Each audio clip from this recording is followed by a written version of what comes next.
I will not make any deals with you. I've resigned. I will not be pushed, filed, stamped, indexed, briefed, debriefed, or numbered. My life is my own.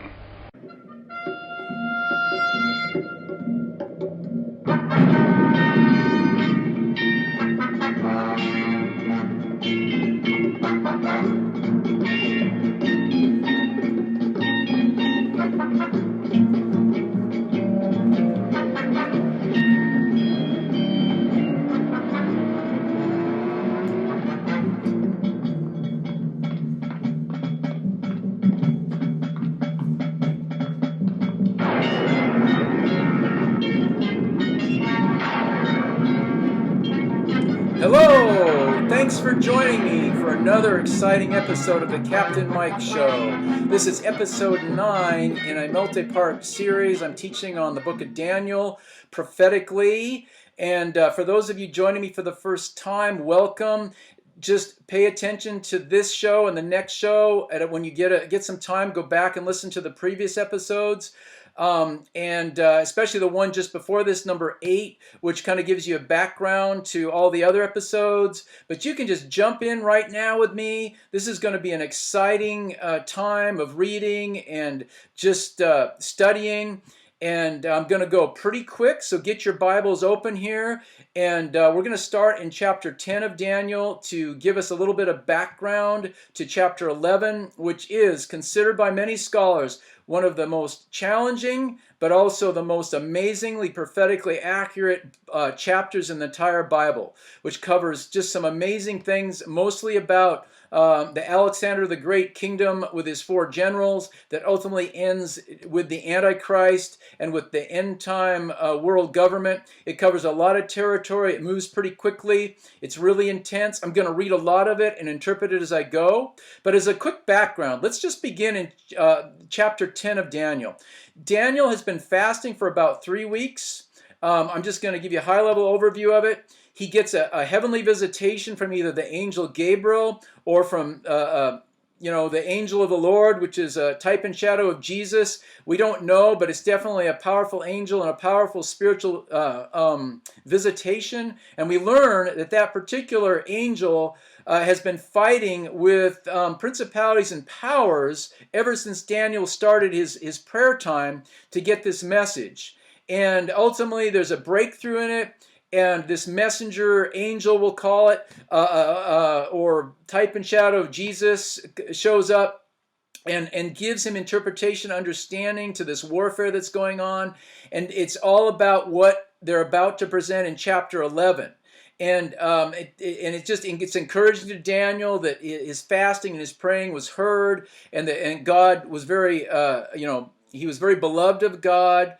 And it's just amazing. And the reason that there's so much warfare, it gets into principalities and powers, the Prince of Persia, the Prince of Greece. It talks about all these spirit realm battles that goes on in the atmosphere above us in the second and third heaven. It's just amazing. And the reason this was so intense, I believe personally, was because chapter 11 in Daniel is so important to the full canon of scriptures.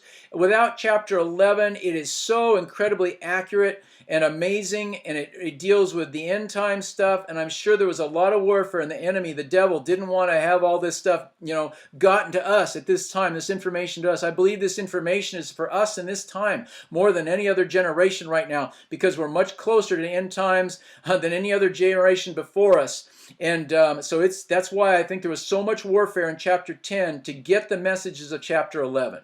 So with that, we are going to read a little bit of history. I've got a book here, which I don't even know if it's still available. I got it probably 10 years ago. It's called Every Prophecy of the Bible, and it's by that guy at the name at the bottom, John F. Wolfdord. I'm not sure how you say that exactly. It might still be in print. I like it. It's a pretty good book. It goes through all the different prophecies. It's fairly conservative in views. It doesn't have anything that you would consider heretical, so to speak, in it. It's pretty much built on what other historians, other biblical scholars have come up with. I wouldn't say I agree 100% with it, but it's pretty good. It's pretty accurate. And so I'm just going to read and skim over it because it's some really cool, interesting history, and it'll really help you with Chapter 11. Chapter 11, if you don't know world history, can be pretty difficult to understand. And hopefully I'm going to demystify it here in the next little bit. So let's just start. Okay, so here's what we're going to do. And just start reading here. Daniel 11:2. This is how this guy starts this analogy here. The prophecy began by describing 4 kings of Persia. Daniel wrote, "Now, then I tell you the truth. The 3 more kings will appear in Persia, and then a 4th who will be far richer than all the others. When he has gained power as by his wealth, he will stir up everyone against the kingdom of Greece." In attempting to identify the 4 kings, it is probable that Daniel excludes Darius the Mede and Cyrus II, 550 to 540 BC. The 4 kings probably were Cambrius, 529 to 522 BC, who was not mentioned in the Old Testament. Pseudo-Smedes, 522-521 BC. Darius I Hystaspes, 520 to 486 BC. Ezra, which is talked about in Ezra chapter 5 to 6. And Xerxes the First, 486 to 465 BC, Ezra 4:6 talks about that. As Daniel indicated, Xerxes I was the ruler who attempted to conquer Greece at the time of the greatest power of the Persian Empire.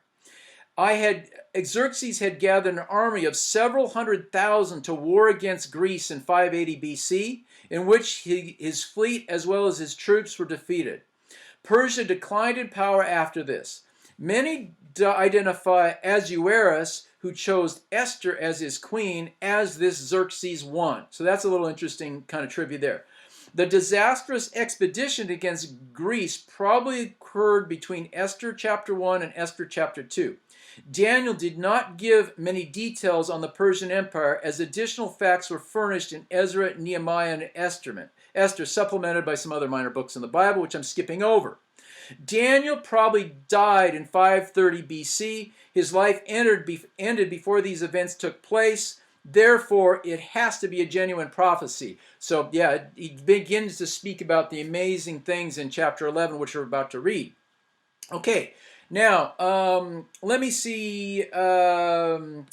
The main points here is, as he skips down, we're kind of in Daniel chapter 11, verse 3 and 4, which, don't worry if you don't see it right now. We're going to go back through this. This is what this gentleman says. This prophecy anticipated the rise of Alexander the Great and his conquering of the Persian Empire. As history records, when Alexander the Great died in 323 BC, his conquest was divided among his 4 generals. That's very important. Now, we're only going to be concerned with the general of the south and the north. That's what chapter 11 deals with mostly, but there were 4 generals. Okay? The same events were prophesied in verse 5 through 8 and interpreted by Daniel in verses 21 through 22 of Daniel chapter 11. At the time Daniel wrote this prophecy, Greece was a small and relatively insignificant nation, meaning that, Daniel was seeing Greece as a great conquering nation before they were anything, which is the time he lived. They were nothing. So that's pretty amazing there. Okay, Daniel 11, 5 through 6. Daniel continued with a prophecy even more detailed than the previous prophecies. He wrote, this is what Daniel wrote, the king of the south will be strong, but of his commanders will come one even stronger than he, and will rule his own kingdom with great power. After some years, they will become allies. The daughter of the king of the south will go to the king of the north to make an alliance, but she will not retain her power, and he and his power will not last. In those days, she will be handed over together with her royal escort and her father and the one who supported her. Now, so pay attention here. This is actually some cool, interesting rabbit trails, because we hear about Cleopatra in here and some other things. So this kind of like puts this whole chapter 11 into perspective, even from secular history. Okay, so I'm going to read on. As intimated in verse 5, the passage concerned struggles between Syria as the king of the north and Egypt as the king of the south. though Syria was not mentioned because it did not exist as a nation at the time, and the ruler of Egypt was referred to only as the king of the south. It was nevertheless quite clear how this corresponds to history. Pay attention, this is really important, and of course, those of you know my episodes, I like to pull my tricorder out. Very important. Okay. In history, Ptolemy I Soter, 323 to 285 BC, is the king of the south. The one who is stronger than he is in reference to the king in the north, Seleucus I Nicator, 312 to 281 BC. In this historic background of these events, there is evidence that Seleucus had left Antigonius in Babylon and for a brief time was associated with Ptolemy I in Egypt.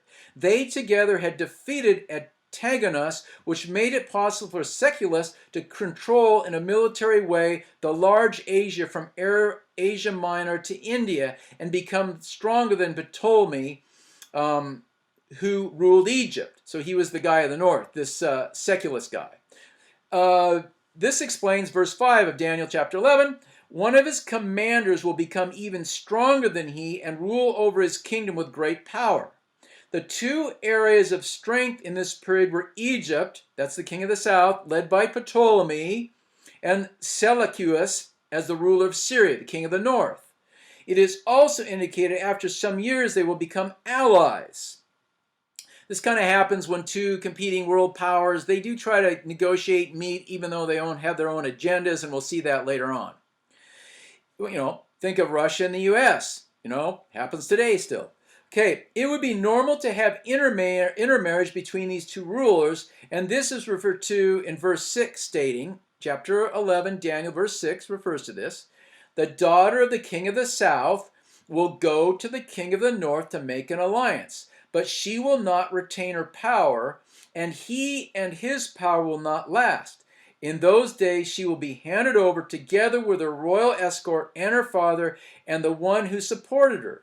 The daughter mentioned here was Berenice, not sure how you say that, who was the daughter of Ptolemy II of Philadelphus, 285 to 246 BC, who was king of Egypt. At the time of the king of Syria, or the king of the north, was Antiochus II Theos, 261 to 246 BC. However, the alliance did not last as a former wife, this is interesting, so intrigues, just like, the kings of England, lots of intrigue there too. Wife of Antiochus by name of Laodice joined a conspiracy in which both Berenice and Antiochus were killed. And her father Ptolemy also died at the time. So not a very good period for these kings of the south. The verses are accurate in describing the future events of that period. So that's pretty cool. That's pretty amazing. Okay, that gives you a little background there for the early parts of chapter 11. So what I want you just to remember is there's 4 generals mentioned at the beginning of 11 as we get into it, but really the whole chapter fades 2 of them out and just focuses on this northern and southern struggle, which eventually blends into the end time Antichrist kingdom, and that's pretty fascinating how that all kind of comes into play there.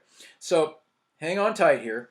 I'm going to skip over quite a bit more of his little documentary because I want to get further deeper into Daniel that he describes here, because we get to hear about Cleopatra here as part of one of the North-South empires.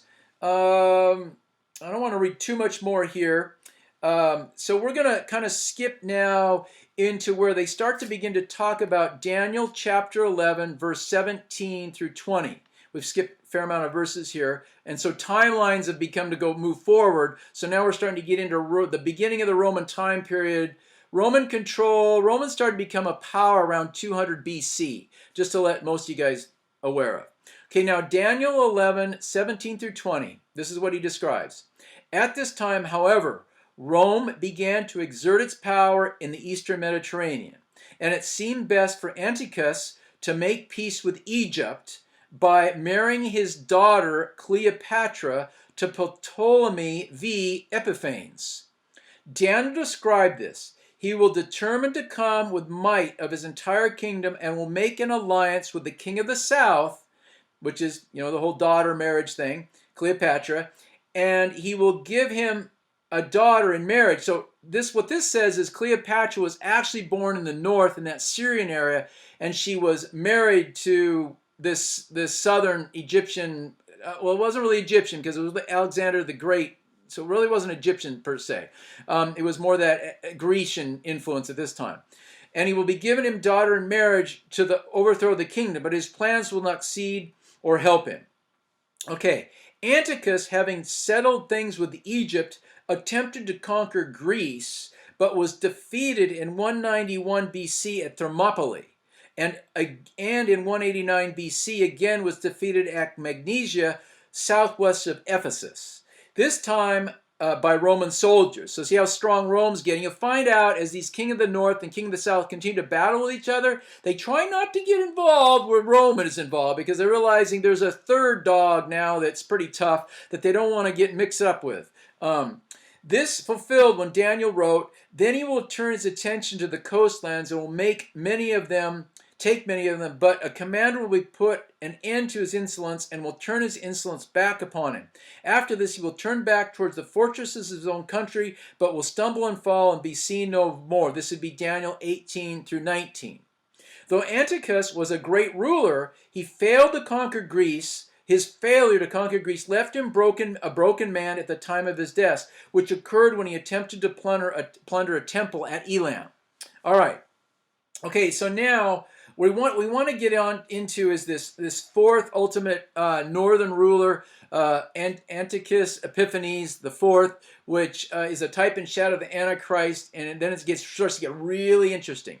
And we don't have a lot of time left, but we're going to dive into this a little bit historically here. Okay, Daniel's fourth vision of Antiochus IV. All right, Daniel's prophecy now turns to two rulers, Seculus IV Philopator, 187 to 175 B, and Antiochus IV Epiphanes, 175 to 164 BC, who was the famous persecutor of the Jews previously mentioned in Daniel 8:23 to 8:25. So go back and kind of study that a little bit. And referred to as the little horn mentioned in Daniel 8, chapter 9 through 14. Seculus IV Philopator was indicated by Daniel 11:20. His successor will send out a tax collector to maintain the royal splendor. In a few years, however, he will be destroyed, yet not in anger or in battle. This is Daniel prophesying this. The necessity for raising taxes was caused by the tribute he had to pay to Rome of 1,000 talents a year. That's why he shouldn't have got messed up with the Roman battle there. That ended up hurting him. Okay, Daniel 11:21 through 35, the tax collector appointed was named Heliodorus II. Anyway, some believe that Seculus IV Philopator was killed by poison, and his death set the stage for the final ruler of this period, who is described in Daniel 11:21 through 35. In verses 21 through 35, a comparatively insignificant ruler of Syria known as Antiochus IV Epiphanes next appears. The importance of this man to Daniel and to God was his persecution of the Jewish people during the period of his reign, 175-164. And some of you know history, this would be where the Jewish people revolted against this particular evil northern ruler in the Maccabean revolt during that period. Because this guy ultimately put a pig on the altar and just really hated the Jews with a demonic passion. And so we're going to stop right there, which is a great period to end, where we deal with this guy, Antioch Epiphanes, who was a type and shadow of the Antichrist, but not quite the Antichrist. But we're going to get into that in verse 36. So until next time, stay tuned for the next exciting episode of the Captain Mike Show. We have come to the end of another Captain Mike Show. Thank you for joining us. If you like this teaching, please consider donating by clicking on the PayPal link in the description area of this video. 1/3 of all donations go to Elisha Revolution Ministry in San Diego, California, for helping feed people in need in Africa and Pakistan. It's a very strong evangelistic and healing ministry that has been experiencing an ongoing 4-night-a-week revival for over 4 years now.